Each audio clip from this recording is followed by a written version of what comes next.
Capítulo 5. Os 3 departamentos da hierarquia.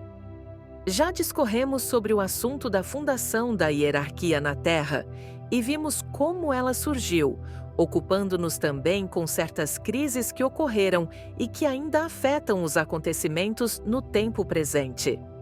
Ao lidarmos com a obra e os objetivos dos componentes da hierarquia, não será possível declarar quais têm sido estes objetivos, nem considerar em detalhe quem poderiam ter sido as personalidades ativas durante os milênios passados, desde que a hierarquia veio à existência.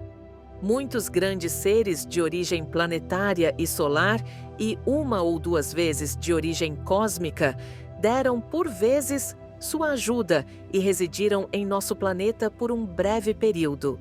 Eles estimularam as evoluções da Terra e trouxeram os propósitos do Logos planetário muito mais próximos da realização, por meio da energia que fluiu através deles e por sua profunda sabedoria e experiência. Quando se foram, seus lugares foram ocupados por aqueles, entre os membros da hierarquia, que estavam desejosos de se submeterem a um treinamento específico e correspondente expansão de consciência. Por seu turno, estes adeptos e mestres tiveram seus lugares ocupados por iniciados, e assim tem havido constantemente oportunidades para os discípulos e os homens e mulheres altamente evoluídos passarem para as fileiras da hierarquia, com o que também tem havido constantemente uma circulação de vida e sangue novos, e o ingresso daqueles que pertencem a um período ou era particular. Alguns dos grandes nomes durante os últimos períodos são conhecidos na história, tais como Shri Sankaracharya, Vyasa, Maomé, Jesus de Nazaré e Krishna, até aqueles de iniciação mais baixa, Paulo de Tarso, Lutero e certas luzes notáveis da história europeia.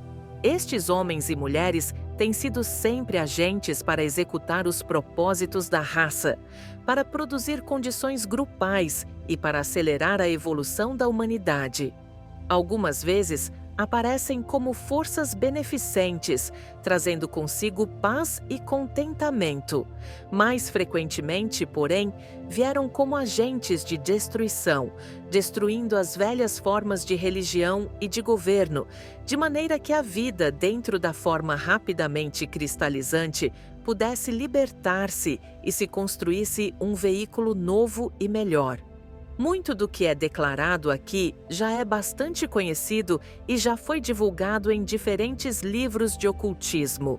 Contudo, no enunciar sábio e cuidadoso de fatos coligidos e em sua correlação com o que possa ser novo para alguns estudantes, há um entendimento sintético final do grande plano e uma sábia percepção uniforme com relação ao trabalho daquele grande grupo de almas libertas, que, em completa autoabnegação, permanecem silenciosamente por trás do grande panorama mundial.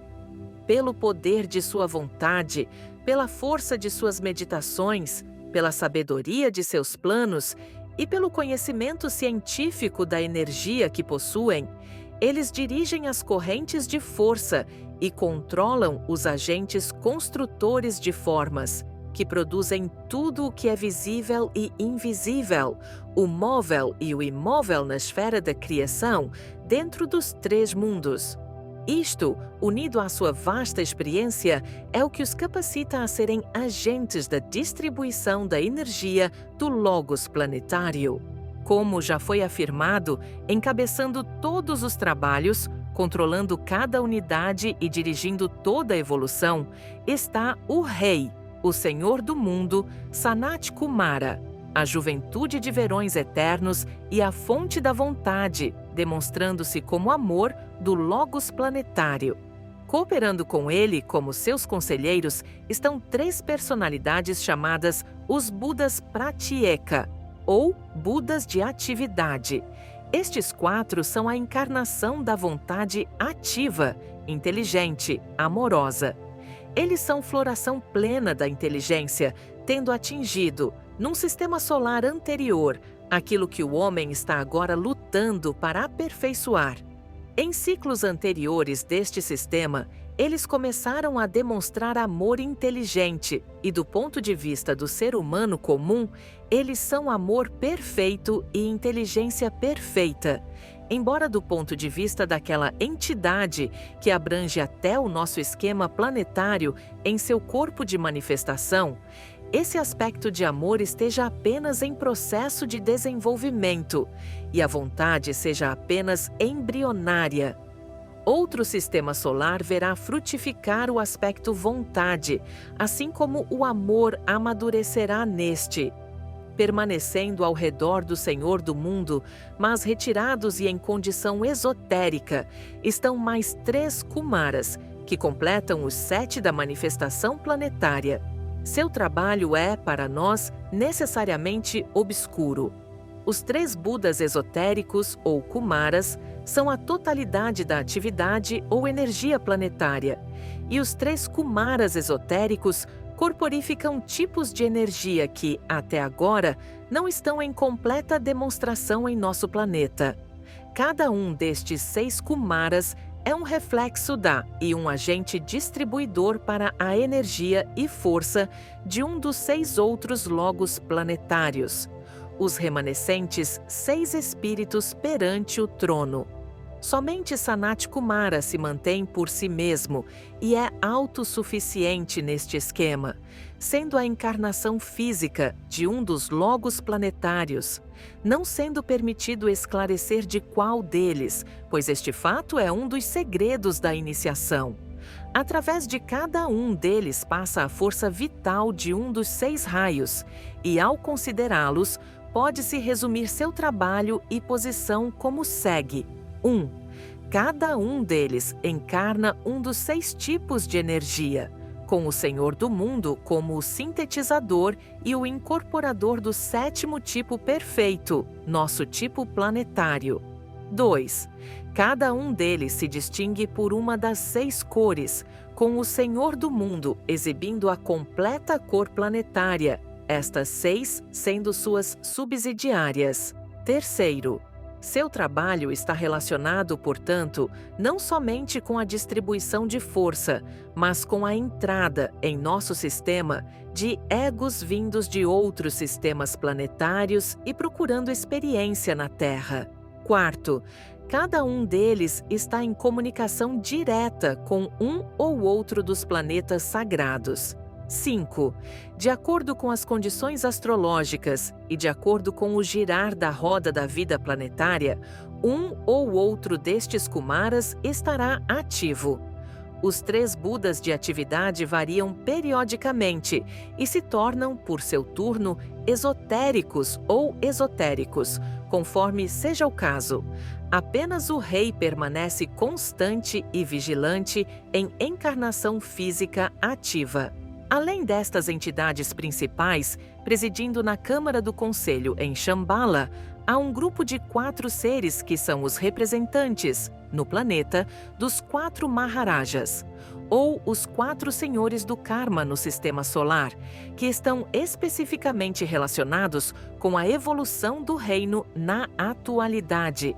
Estes 4 estão associados com 1. A distribuição de karma, ou do destino humano, conforme ele afeta os indivíduos e, por meio dos indivíduos, os grupos. 2. O cuidado e catalogação dos registros acásicos. Eles estão encarregados da sala dos registros ou da manutenção do livro, como se chama na Bíblia cristã. Eles são conhecidos no mundo cristão como os anjos registradores. 3. A participação em conselhos solares. Somente eles têm o direito de, durante o ciclo mundial, passar além da periferia do esquema planetário e participar em conselhos do logo solar. Assim, eles são literalmente mediadores planetários, representando nosso logos planetário e tudo que a ele concerne no esquema maior do qual ele é apenas parte. Cooperando com estes senhores do karma estão grandes grupos de iniciados e devas que se ocupam com o ajustamento correto do E, karma mundial, F, karma racial, G, karma nacional, H, karma grupal, Ayima, karma individual, e que são responsáveis perante o logos planetário pela correta manipulação daquelas forças e agentes construtores que conduzem os egos certos nos diferentes raios, nos tempos e estações corretos. Com todos estes grupos poucos temos a ver, pois eles são apenas contatados por iniciados da terceira iniciação e por aqueles de posição ainda mais excelsa. O pessoal restante da hierarquia é dividido em 3 grupos principais e 4 subsidiários. Cada um destes grupos, como será visto ao consultar o quadro da página. 57, sendo presidido por um daqueles a quem chamamos os 3 grandes senhores. A obra do Manu. O Manu preside o primeiro grupo. Ele é chamado Manu Vaivasvata e é o Manu da 5ª raça raiz. Ele é o homem ideal, o pensador, e estabelece o tipo para nossa raça ariana, cujo destino preside desde seu começo, há aproximadamente 100.000 anos. Outros manos vieram e se foram, e o lugar de Vaisvasta será ocupado por algum outro num futuro relativamente próximo. Ele passará então a uma obra de natureza mais excelsa. O Manu, ou o protótipo da 4ª raça, trabalha em íntima cooperação com ele e tem seu centro de influência na China. Ele é o segundo Manu que a 4ª raça raiz teve, tendo ocupado o lugar do Manu anterior ao tempo dos últimos estágios da destruição Atlante. Ele permaneceu para estimular o desenvolvimento do tipo racial e para produzir seu desaparecimento final. Os períodos de permanência no cargo de todos os manos superpõem-se uns aos outros, embora não haja nenhum representante da terceira raça raiz sobre o globo nesta época. O Manu Vaivasvata tem a sua moradas nas montanhas Himalaias e reuniu ao seu redor, em Shigatse, alguns daqueles seres imediatamente associados com os assuntos arianos na Índia, Europa e América, e aqueles que mais tarde terão a ver com a vindoura 6ª raça raiz. Os planos estão preparados com antecipação para eras futuras. Centros de energia são formados milhares de anos antes de serem necessários. E na sábia antevisão destes homens divinos, não se deixa nada ao acaso, mas tudo se move em ciclos ordenados e sob governo e lei, embora dentro de limitações kármicas. A obra do Manu está grandemente relacionada com o governo, com a política planetária e com a fundação, direção e dissolução de formas e tipos raciais. A ele estão confiados a vontade e o propósito do Logos planetário. Ele sabe qual é o objetivo imediato para este ciclo de evolução que tem de presidir, e sua obra se relaciona com o tornar aquela vontade um fato consumado. Ele trabalha com os devas construtores em cooperação mais íntima do que o faz seu irmão, o Cristo, pois a ele está reservada a tarefa de estabelecer o tipo racial, de separar os grupos dos quais raças se desenvolverão, de manipular forças que movem a crosta terrestre, de levantar e afundar continentes, de dirigir as mentes dos estadistas em toda parte de maneira que o governo da raça prossiga como desejado e condições sejam produzidas que deem aqueles resultados necessários à criação de qualquer tipo particular. Tal trabalho pode agora ser observado na América do Norte e na Austrália. A energia que flui através do cérebro do Manu emana do centro da cabeça do Logos planetário e passa através do cérebro de Sanat Kumara, que focaliza toda a energia planetária dentro de si mesmo.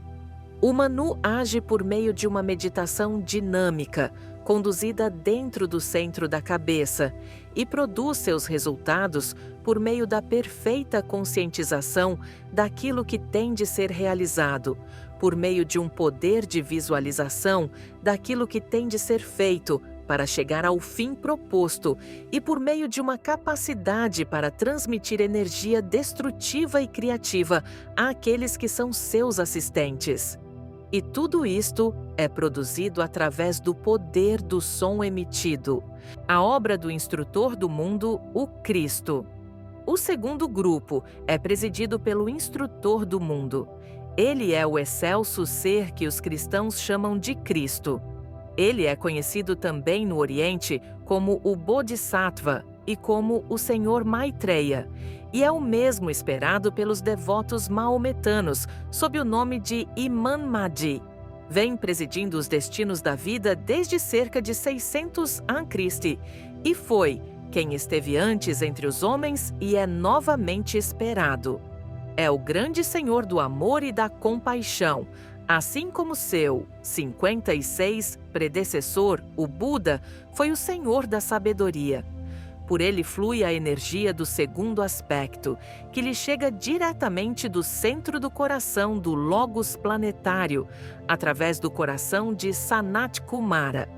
Ele age por meio de meditação centrada no coração. É o instrutor do mundo, o mestre dos mestres e o instrutor dos anjos. E a ele está confiada a direção dos destinos espirituais dos homens e o desenvolvimento da percepção interna em cada ser humano de que é um filho de Deus e um filho do Altíssimo. Assim como o Manu está ocupado com o provimento de tipos e formas por meio das quais a consciência pode evoluir e ganhar experiência, assim tornando possível a existência no seu mais profundo sentido. Da mesma maneira, o instrutor do mundo dirige aquela consciência interior nos seus aspectos de vida, ou espírito, procurando vitalizá-la dentro da forma, de tal maneira que, no devido tempo, a forma possa ser descartada e o espírito, liberto, retomar ao seu lugar de origem.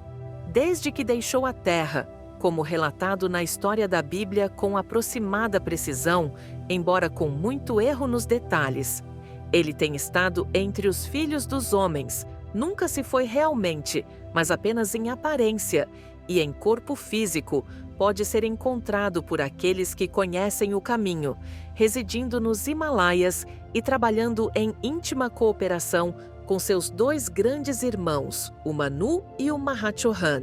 Diariamente ele derrama suas bênçãos ao mundo e diariamente permanece sob um grande pinheiro em seu jardim na hora do pôr do sol, com as mãos levantadas em bênção sobre todos aqueles que, verdadeira e fervorosamente, procuram ser aspirantes.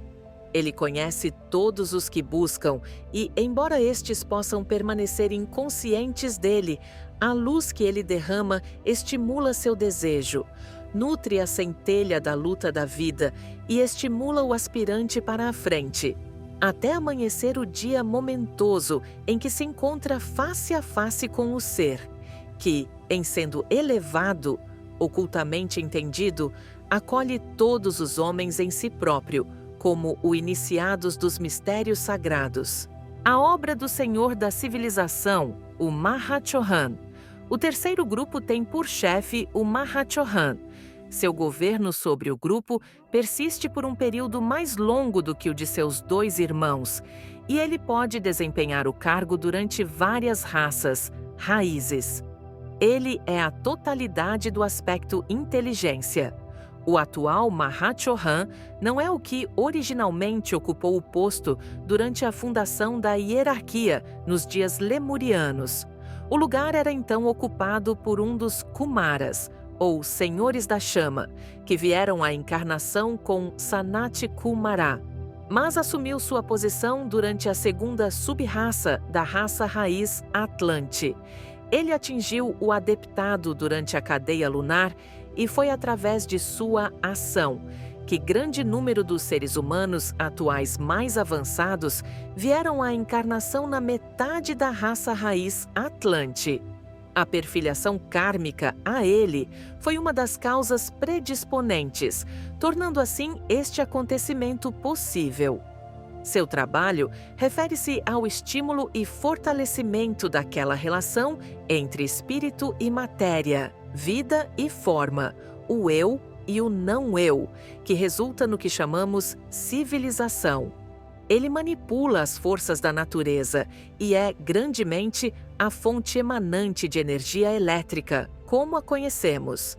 Sendo o reflexo do terceiro aspecto, ou aspecto criador, a energia do logos planetários flui para ele, do centro da garganta, e é ele quem, de muitas maneiras, torna possível o trabalho de seus irmãos, os quais lhe submetem seus planos e desejos, e por ele passam as instruções para um grande número de agentes dévicos.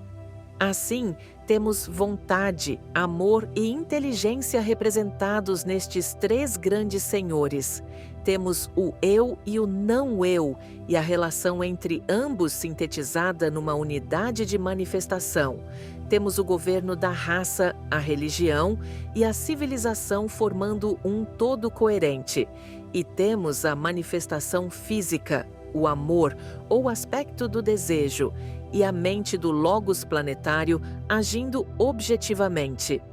A mais íntima cooperação e a unidade existem entre estas três entidades, e cada movimento, plano e evento existem em sua antevisão unificada. Eles estão em contato diário com o Senhor do Mundo, em Shambhala, e a inteira direção dos trabalhos repousa em suas mãos e na do Manu da quarta raça raiz. O instrutor do mundo mantém o cargo em conexão com ambas as raças raízes, a quarta e a quinta. Cada um destes chefes de departamentos dirige um número de cargos subsidiários, e o departamento do Mahashohan está dividido em 5 divisões, de maneira a abranger os 4 aspectos inferiores do governo hierárquico. Sob as ordens do Manu, trabalham os regentes das diferentes divisões mundiais, como, por exemplo, o mestre Júpiter, o mais velho dos mestres agora em atividade no corpo físico pelo bem da humanidade, que é o regente da Índia, e o mestre Rakoczy, que é o regente para a Europa e América. Deve ser lembrado que, embora o mestre Rakoczy, por exemplo, pertença ao 7º raio e assim esteja sob a égide do Mahachohan, apesar disso, na obra hierárquica, ele mantém um cargo temporariamente sob a direção do Manu. Estes regentes mantêm em suas mãos as rédeas do governo dos continentes e nações, assim guiando, mesmo incognitamente, seus destinos. Eles inspiram homens de Estado e governantes. Eles infundem energia mental sobre grupos governantes para produzir os resultados desejados, onde quer que a cooperação e a intuição receptiva possam ser encontradas entre os pensadores. O instrutor do mundo preside o destino das grandes religiões por meio de um grupo de mestres e iniciados que dirigem as atividades destas diferentes escolas de pensamento. Como ilustração, o Mestre Jesus, o inspirador e diretor das igrejas cristãs em toda parte, embora um adepto do 6º raio, sob a direção do departamento do Mahachohan, trabalha presentemente sob a direção do Cristo para o bem-estar da cristandade. Outros mestres mantêm postos similares em relação aos grandes credos orientais e às várias escolas de pensamento ocidentais. No departamento do Mahachohan, um grande número de mestres em divisão quíntupla trabalham em cooperação com a evolução dévica e com o aspecto inteligência do homem. Suas divisões seguem as dos 4 raios menores de atributos. 1. O raio da harmonia ou beleza. 2. O raio da ciência concreta ou conhecimento. 3. O raio da devoção ou idealismo abstrato. 4. O raio da ordem cerimonial ou da magia, da mesma maneira que os 3 chefes de departamentos representam os 3 raios maiores de I, vontade ou poder. Degul, amor ou sabedoria. 3. Inteligência ativa ou adaptabilidade. Os 4 raios ou atributos da mente, com o terceiro raio da inteligência, tais como sintetizados pelo Mahachohan, perfazem a totalidade do 5º princípio da mente, ou manas.